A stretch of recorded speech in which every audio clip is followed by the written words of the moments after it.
It's great to be back with everybody here. This morning had some great panels. The one that I was on, we had a pretty interesting discussion of kind of navigating the messy middle. And it was fun to hear the different perspectives here. We're going to try to get a little bit closer to the ground. I have a vice president at my company, and after I give a presentation, he always pings me and says, "So what?" And I think that's an important concept really for us all to understand here. As we have an opportunity really to hear our peers talk about clean energy and what we're all doing out there, I think it's important for us to really think about the so what. What are we going to do with that information? So I would encourage everybody as we kind of listen to our panelists today, really think maybe about what are the tools and insights that we can take home and implement tomorrow, in at least some regard there, to be best use of our time there. So we're going to be talking about practical pathways to a more sustainable fleet. We're going to really be focused on kind of the what's works. You're going to hear some granular information here that I think will be very practical for you. To briefly introduce myself again, Blake Woodward, I'm Senior Director with ICF, very active in the fleet electrification space and energy efficiency as well. We have John Walden with Geaux Transport Solutions. You have a gentleman here with over 30 years of hands-on fleet experience. He's going to start talking about fleet operations and management. I know you guys are going to really find some useful context there. We also have Jonathan Overly with East Tennessee Clean Fuels. Not only is he from a great part of our country here, but he's very distinguished as well. A 2015 Clean Cities Hall of Famer. I think that's pretty cool, man, out there as well. But he casts a pretty wide shadow there, across the country. Really a trailblazer in supporting essence to us all here. So today's panel here is going to be a little bit casual here by design. We're going to pass it around. I'm going to ask our panelists here to give a little bit of a more thorough bio on kind of who they are. And then we're going to talk a little bit. We're going to share a little bit of perspective on some of the things that we find important out there, some of the practicalities that we think folks will benefit from. Following that, we're going to do some Q&A. I encourage folks to put some questions. If we can go back to their slide here, I'll tell you when we want to go to that beautiful one there. For now, everybody can look at our beautiful faces here. And we'll have an opportunity for some Q&A. So if you guys have any questions, I think that's some of the most helpful parts of these sessions here when we kind of have that back and forth there. So feel free to ask when we get to that point. So let's see here. John, why don't we start with you? Would you mind giving a little bit of your background and any preliminary thoughts for the group here? Sure. So, John Walden, I've been in the transportation logistics world for over 30 years. I started out as a porter, which is, for those of you who don't know, I started out that's the lowest position you can start at in a shop. Dump trash, clean stalls, behind mechanics, worked my way into a tire guy and then a technician. And I've just kind of worked my way up through there, going through being a lead tech, supervisor, and eventually became a fleet maintenance director. I'm also a ASE certified master medium heavy duty truck tech, as well as a qualified state of Louisiana motor vehicle inspector on both general automotive and commercial. So that kind of gives me the ability to inspect anything with wheels in the state of Louisiana. That's pretty much it. Good afternoon, everybody. Okay, just making sure you're still awake. There's pretty good participation a moment ago, but I'm going to echo because you guys are about to have to start asking questions here. So, yes, Jonathan Overly. So, graduated from University of Tennessee in 1997. Soon thereafter, started doing life cycle assessment work, and then in the early 2000s, learned about the Clean Cities program. And I remember my first thought being, so this sounds like inner city trash pickup. I'm not interested, boss. And he was like, here, take this and go read it. I was like, wow, this is right up my alley. So 2004, East Tennessee Clean Fuels became a designated partner in what's now Clean Cities and Communities. So I've been doing that for a long time. I will say, when I get with fleet managers, there's a lot you're going to learn if you're really listening. And sometimes you get a little stuff by osmosis, but I'm not a fleet manager. I work with a lot of fleet managers, but I always try to close my mouth and listen when they're talking about their issues and problems. But we've worked on a lot of the work that Clean Cities do is alternative fuels, as you all probably know, as well as advanced vehicle technologies that can cover idle reduction things. Memphis Fire Department has, I think it's about 15 trucks now that have an anti-idling after you purchase it device that they put on, that whenever that ambulance stops, it's got about 3 hours of power for everything that's on the back of the ambulance to be powered with the engine off. A diesel tailpipe at the door to an emergency room. Doesn't sound like a good idea, does it? So perfect fit of a technology when you want to talk about greenhouse gas emission reductions as well as criteria pollutant reductions. So I think that kind of gets to where I'll go before I be quiet in just a minute, and that is what's your sustainability metrics? How do you define sustainability? Certainly in my world, running a small nonprofit, I've learned that you can't be sustainable in terms of being out and going to doing the things you want to do unless you're fiscally sustainable. It goes for every business. Didn't have any business degrees when I started a small nonprofit, so I've learned a lot along the way. But I think with today's metrics, the majority of the time, if you are mentioning the word sustainability, you are talking about climate change and greenhouse gas reductions. But it depends on the individual fleet to define what they are shooting for in terms of trying to get better at doing what they're doing, being more sustainable. So with that, I'm going to go to a quick slide. I'm just going to show one quick slide and talk a little bit about the greenhouse gas reductions of the various alternative fuels. So there's a lot on this slide. You can kind of forget the stuff that's off to the far right, and you will see greenhouse gas potential savings in the first column. And I don't know if you can see all of the names going down the left-hand side, but it's gasoline, CNG, RNG, E85 ethanol, electricity, propane, autogas, renewable propane, diesel, B20 biodiesel, that's renewable, hydrocarbon diesel, 20%, and LNG. So if we just look at that greenhouse gas potential column, those are kind of the numbers, at least someone like I am working with, whether I'm talking to a heavy-duty fleet, a medium-duty fleet, a lawnmower fleet, whoever it is, that's some of the stuff you need to start with. So what are you shooting for in terms of wanting to do this? Is it just cost savings? And of course, 99% of the time, cost savings have to be there to go with any kind of other benefits they want to drive or generate.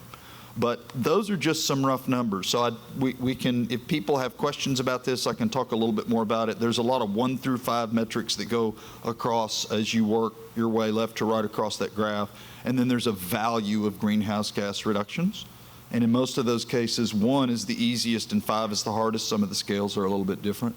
But this just, at least the column to the far left, gives you something to measure against for what's the potential with CNG, RNG. You see RNG there going 40 to 300%. So when Dan Gage was here earlier and he was talking about 194, that's what I was getting to, is he was talking about the average of the different ways that RNG can be created. But I think with that, I will stop just by saying that love working in this world, being able to work with fleets and help them find solutions that will work for them. It is not a clean and easy process every time. These are newer fuels than diesel and gasoline, which has been used forever. And there's a lot of minds that are set around, if it's not broken, why do we need to go fix it and do something different? So sometimes we have that mindset to work on, but with that, I'll stop. Blake. Yeah, let's leave this slide up here. I think, this is the kind of information that you can't necessarily Google, right? This is the kind of information I think provides true insights. So I'd encourage folks, as we're kind of talking over the next few minutes, think about questions you have here. Hopefully this is a little bit provocative. Hopefully something in here surprises you, and I think, that's going to be the nexus that I think would be beneficial to talk about. So I'm going to provide, a little bit of kind of perspective from my side on kind of, practical perspective on fleets, and I'll hand it over to John to do the same with his experience. Then we'll get into some questions and have a little bit of fun here. So I'd say the first kind of observations, and maybe just to give you guys a little bit of background in my capacity. I wear a lot of hats, I think like a lot of us do, as I engage with fleets out there. I like to think about it as a very holistic engagement. And as we think about that, there's a lot of diversity in kind of the who. We may be talking public or private. We may be doing it on behalf of utilities. We may be, supporting associations out there and doing it. The vehicles, the fleet makeup themselves, I think there's a lot of diversification, at least in my perspective. As I started to get into this space, it was really the off-road, the non-licensed type equipment out there that really I found to be kind of the quickest step in that sandbox. As we built that and started proving out some of those proof points and success metrics out there, that's where I started to see that there's a lot of opportunity for the on-road things that are out there. So I would just say, as maybe one takeaway here, there's been a lot of discussion about some of the stuff that may be on-road, but also think about, the folks that you're engaging or your fleets out there, what else is out there? Folks may have seen that there's an electric sweeper that's sitting, we all passed it as we walked in here. Those are typically, powered by, internal combustion, type engines. There is a very, very wide horizon of electrification or clean energy, type opportunities if you really take the time to think broadly about the technologies that you have there. The second thing I want to make an observation about, part of I think the advantages that I have that maybe not everybody has is I have access to so much information out there. One of the insights that I really found interesting is we started to survey the different fleets out there, a couple hundred of them. When you don't electrify, what is the reason for that? And of course, it's not one or two things. It tends to be a lot, but one of the large ones, about 8% of fleets have internal resistance, right? And it's sort of almost a wake up here because we tend to kind of jump into these conversations pretty quick, right? We like to really get down to the cool stuff, where we think we can make big changes, and we sort of forget. In business school, they taught us about this idea of change management, and what you're really trying to do is build coalitions. And I'd say even when I worked in politics, the first thing we did is we brought all the decision makers, the folks that had influence to the table together, and we ensured that there was buy-in, that there was a mutual vision before we go too far. And I would just say, a lot of us are very passionate about this stuff, right? We go in there, we almost assume, right, that everybody's feeling and thinking the same way. And I can promise you that's not the case. There's a lot of perspectives out there. Right or wrong doesn't really matter, right? It's the fact that they're out there. So take some time, and I would think of, even the resources of the folks around here. Everybody's got cut sheets. There's enough information out there. Get the help to start communicating that. Identify the priorities. You could also think about it in terms of like needs-based solutioning. Don't come to the table with a solution, right? Help the folks around you coalesce around need. And then you start putting together the solutions. And I think what you'll find is the conversion rate there, the success rate, really becomes something that's a lot more meaningful. And in a challenging time, I think, we need to get where we can get there. Second thing I would say of value here is, there's been a lot of discussion about the idea of like assessments, crunching numbers and things like that. That's great. That's essential. I think the first part as we think about that is really the opportunity to start creating inventories. I'm always surprised at how disparate the data is on the fleets. Big or large, industry type, it seems to be a commonality where, you got a handful, maybe it's like Pareto's principle or something, 20% of them seem to have a handle on it. But I'd say the vast majority of folks, they find the real benefit of engaging with my agency on just getting all the data in one place. So maybe think about that. In addition to crunching the numbers, like, in this interim, to use the term from the earlier panel, messy middle, it's a great opportunity to start getting all the right data in one place there. Now, once you have the data, you're going to engage with some nerds like, my team, some of the folks at this table over here, right? And we're going to start crunching the numbers and looking at it and saying, boom, you got it right on the screen here, all the great data there. But there's almost like a paralysis, right? Like the cautionary tale of like overthinking, or you get into that, kind of gray area where you just have to sort of, start using assumptions, and then you deliberate on these assumptions and you look at the outcomes and you start, justifying in a sense. Don't let perfect be the enemy of good, right? At some point, get your inventory together. Maybe have a little bit of a kind of vibe check on it. Does this resonate with us? Is there anything, surprising that needs to be looked into? But don't let that stop you. Start moving forward. You have an opportunity at all times to reevaluate, to check and adjust, however you might look at that. There was an interesting comment that I heard yesterday from the guy with the coolest name of all of us at the thing, Andre Champagne. Really love that. I might actually change my name to something cool like that. Maybe I'll find a little more success in life. I don't know. But he made a really interesting point. As he was talking about the PV and he was talking about the battery storage, one of the things that I really heard there that I think can apply to all of us as we think about fleets out there is really the holistic opportunity to start with energy efficiency. I saw, there was a term up there, R value, and folks that haven't been in the, energy efficiency space, they might not be familiar. That's a thermal metric of basically insulation, how much insulation you have, right? Now, insulation may not apply to everything we think about, right? But I think the idea, the notion of, energy efficiency and trying to find those cost savings is going to be important. And John, I'm looking forward to some of your perspective, on that as well as you start talking about, maintenance and some of those opportunities there. There's big wins here, without having to do, macro changes that are out there.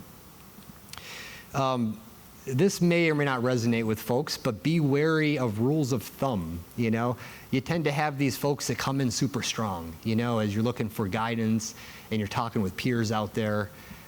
I was always taught to be wary of folks that are a little bit too confident, I remember when I was in the HVAC business and I was getting taught the business, they would say, how do you size an HVAC unit? Well, you put your thumb up there, and if it covers the house, that's 2 ton. If it's bigger, it's greater than 2 ton. If it's less, right? Obviously, that's nonsense, But these are the type things, the platitudes, that sometimes we sort of pick up, and it takes a little bit of time, I think, for us to kind of rectify there. In a similar vein, I'd say, especially internally, as we think about our stakeholders internally, be very wary of preconceived notions. Technology is rapidly increasing at a rate that, in my lifetime, I just simply haven't seen before. As you think about a lot of the, new fuel technologies out there, as I think about my space with electrification and, the battery technologies and things like that, things are simply different than they were yesterday. That's just how it is. So if you're holding an opinion that's 15 years old, it's time to reevaluate. And I think, part of what we can do as folks that are interested in the space is be a little bit courageous, right? Like as we hear these preconceived notions, I'm testing one, as we hear these preconceived notions out there, push back, ask some questions about it. That forklift, yeah, I'd love to go electric, but it rains and that thing can't go in the rain. Well, you may be surprised to know that, the battery technology on that's at military grade. It absolutely can. Or that, that vehicle doesn't have the range that I need. Well, you may be surprised. Let me connect you with somebody here, that could help out a little bit more. I think finally, I would just say, be mindful and kind of sequence your approach to these things. Don't try to conquer the world in a day. That's just kind of not how it works, right? Start with, the small wins. Start with some of the, the energy efficiency and improving the dynamics of your fleet there. From there, the way that I look at it, just kind of how I'm built is, low risk and economical. Where are some of those opportunities for me to start telling that story and demonstrate some success points? From there, find an opportunity to start a pilot with something interesting in the fuel of your choice. If you can get incentives, if you can get grants, if you can get alignment, that's where you can start to do some of the interesting things in a way that if you fail, you have some wins out of it. You have information that's useful, right? And then once you find that win, once you figure out that, element that's going to work for your fleet, that's when you try to scale it. That's when you push hard, you tell the story, you get the right folks around you, and that's when you move there. And that time period is going to be different for everybody. All right, well, thanks for hearing me out on some of the kind of the practicalities that I've seen. John, you got a terrific amount of experience, not only at your current company that you've built here, but even your previous ones. Would you mind maybe sharing just, kind of practicality from your perspective? Like, how do you look at these things? Sure. So if y'all haven't figured it out, I'm gonna let the cat out the bag. I'm the dirty diesel guy, right? But I'm probably one of the more forward-thinking out of my peer group. To kind of bounce off of what Jonathan shared, figuring out your sustainability goals, right? Obviously, to bounce off of Blake, you can't do it all in a day. So where do you start at? Let's look at what you have currently and where you want to go, right? So I come from a very just simplistic approach. Maintenance is king. It is the key to everything that any transportation logistics company does, whether you're running, dump trucks, heavy construction equipment, maybe you do public works projects, that type of stuff for the government folks here in the room. Really just looking at your preventive maintenance program to start with. That's the first thing I would do. Anywhere I've gone, anywhere I've worked, that's usually the first thing that I'll tackle is looking at the PM program. Are you overdue on service? What's your KPI for your percentage of on-time PMs being completed? Not only that, but you can start to get very proactive while you're doing that maintenance, right? The other really basic features are your tires, your emissions control systems that are in place. I am not a fan of deletes. I do not care for that at all. I know a lot of people do. So looking at those things and getting your hands wrapped around problems before they become very expensive issues, causing massive downtime, and just your ability to be able to proactively go after those things, right? So tires, I'm not sure how many fleet managers we have in the room, but do you have a tire program? Are the tires spec'd correctly for your application that you're using your equipment or vehicles in? Recap and program within that tire program. Basic pressure checks, basic tire inspections weekly on all of your equipment. I just read an article this morning about clean oil. Is it actually clean when you get it in bulk? There's a company called NoraCorp. They have determined that 82% of mechanical wear is caused by particle damage. So that's what's inside of your oil. We're talking probably less than 10 microns. It's enough to make like a razor blade in a cylinder wall. So your powertrain systems, your hydraulic systems, and emission systems, that includes your DOCs, your SCRs, your DPFs, your DEF system as a whole, kind of all work together. The typical journey on your new oil that's bulk purchase, refinery to end user, can be transferred up to 8 times. That's storage tanks, dispensing centers, dispensing equipment, and 55-gallon drums. They use the same trailers for a lot of product. How well are they cleaned? None of us know, right? Your maintenance schedules, kind of getting back to the PM aspect of this, there was a survey that was done, I think about 6 months ago. Out of the people that were surveyed, 47% of them are struggling with on-time maintenance schedule. So when the vehicle comes in, are your drivers reporting check engine lights? Are they reporting derates and power? Comes back to your emissions controls, right? Catalytic converter failures. It's not always the catalytic converter. It could be spark plugs. It could be exhaust manifolds. It could be intake manifolds. It could be mass airflow sensors, leaks around all of this stuff. So once again, that proactive approach can not only save you a lot of time with the vehicle sitting down at either in your shop or at a vendor shop, but you can also, cut the cost of the expense on the repair.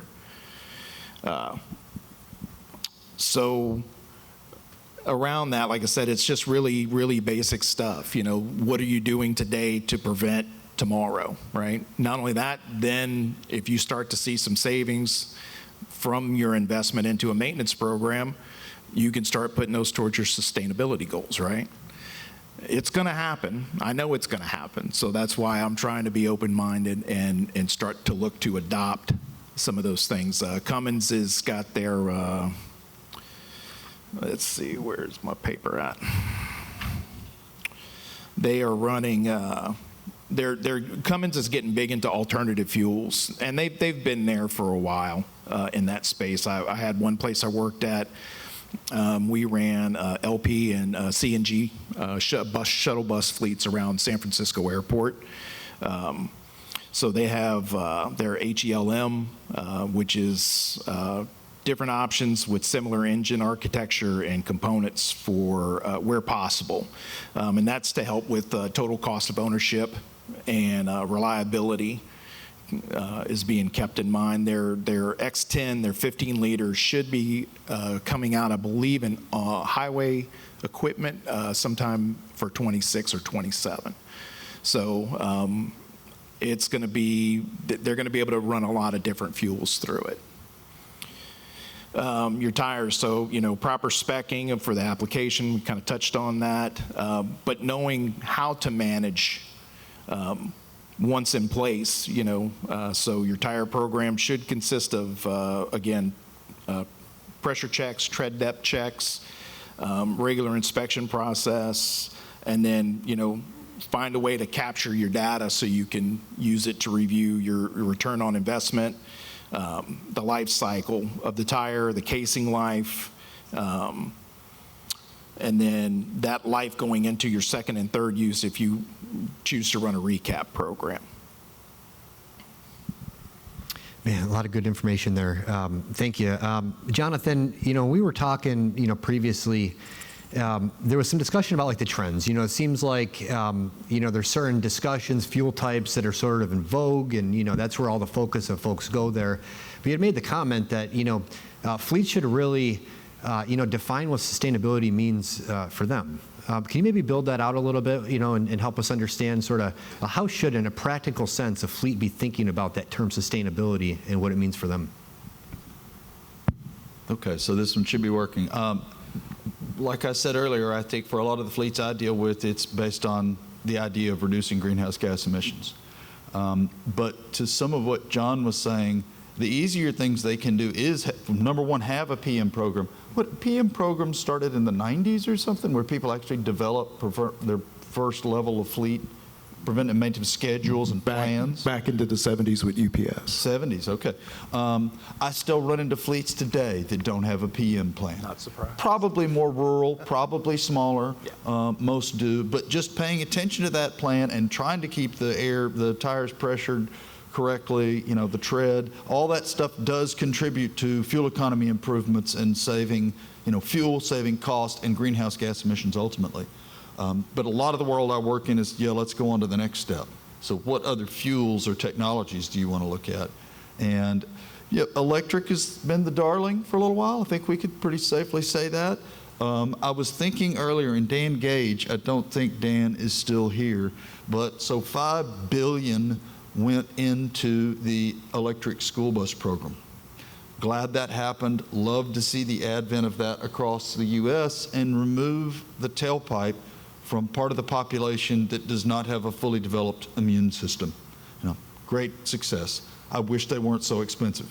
But, so we're going to see a slowdown in that. But in the CNG and RNG world, if you think about all the Class 8 haulers across this country, and we heard some stats about the numbers of those, but it is a lot of trucks going a lot of different directions. If $1 billion, just one, went into building more CNG stations across this country, we'd probably be able to put a lot more of access to that. And CNG, when it comes down to the vehicle, is no different than RNG. You put the same stuff on the car, just what the resource was of making the natural gas that went in the system. So if the city of Chattanooga is doing heavy-duty refuse trucks that are CNG, they may be getting a 10% greenhouse gas reduction right now.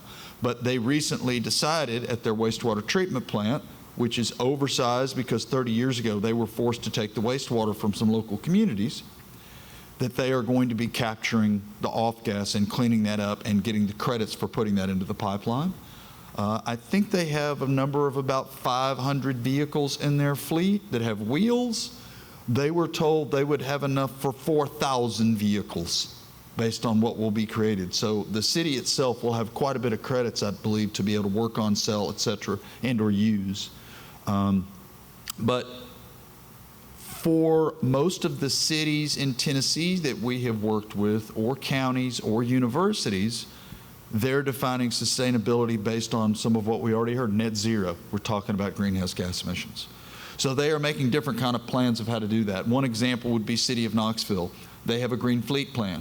It basically says if it is a light or lighter medium duty vehicle, can we make it an EV cost effectively? Yes or no? If they can, that's what they buy. Second is, could it be a plug-in hybrid or maybe a hybrid? And third is alt fuel, but sometimes depending on the type of vehicle they're looking at, those two kind of could be interchangeable for whether 3 is actually the better solution. I think 4 and 5 basically get down to we don't have any other choices, so you're going to buy gasoline or diesel or the thing we've always had there. In their case, the city of Knoxville started off with a propane program. I have about 40 vehicles on propane now. And then we were able to work with Blossman and Alliance Autogas for them to start getting a 50-50 renewable propane, fossil propane blend. So they are getting, I think it's numbers of about 30 to 50% somewhere there's the greenhouse gas reduction for that part of the program. And oddly enough, does anybody in this room know where the renewable propane, except Travis, you don't get to answer, where the renewable propane that feeds, numerous fleets in the eastern part of the U.S. comes from? Anybody know where renewable propane's made in eastern half of the U.S.?